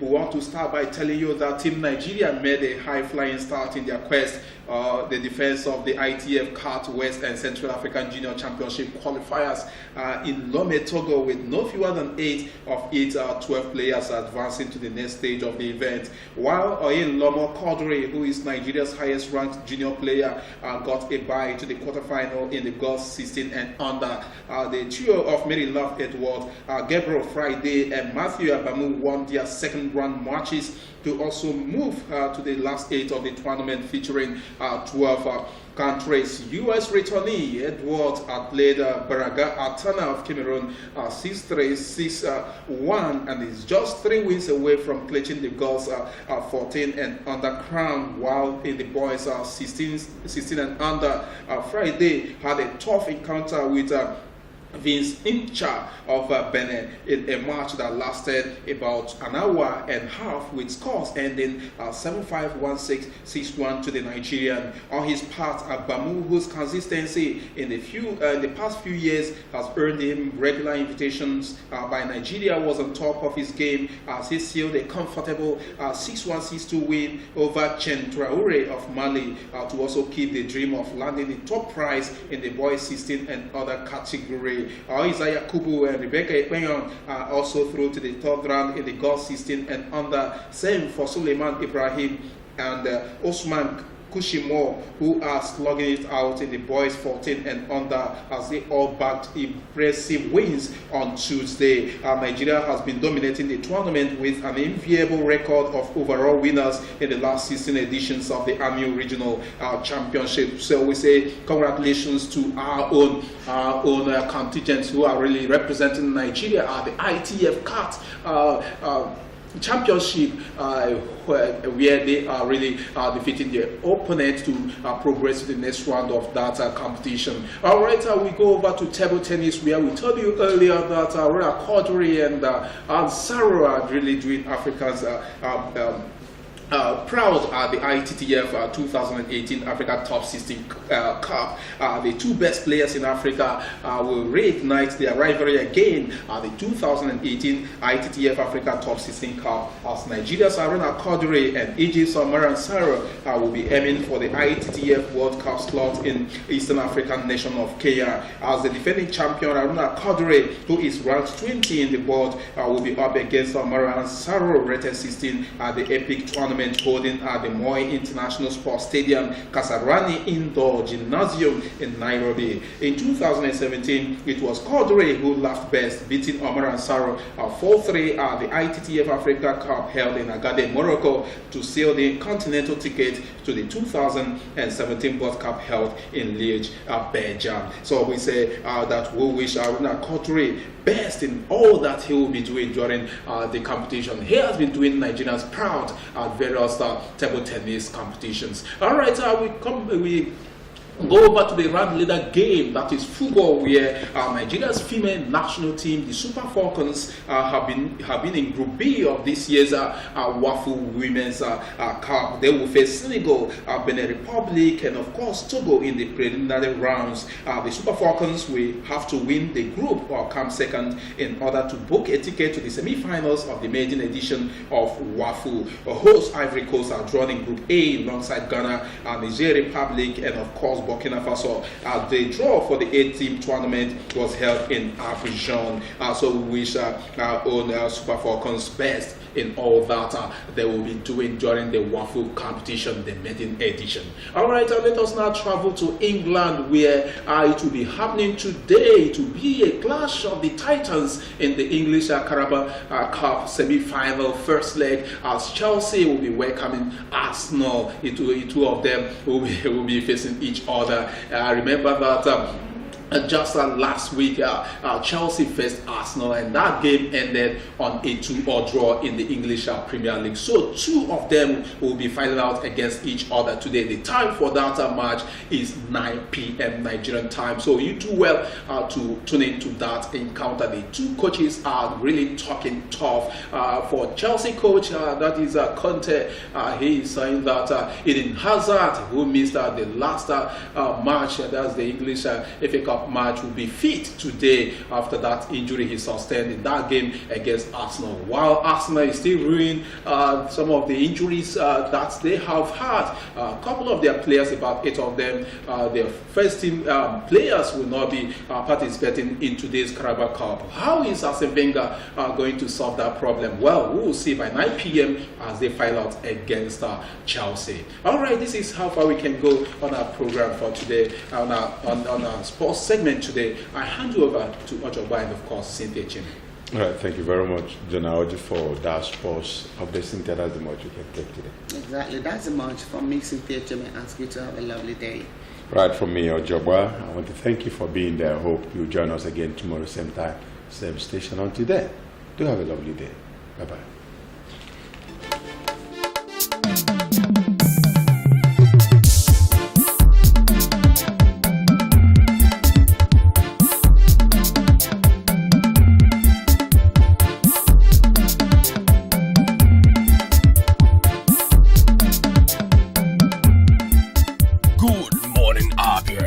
One-stop breakfast show on TV.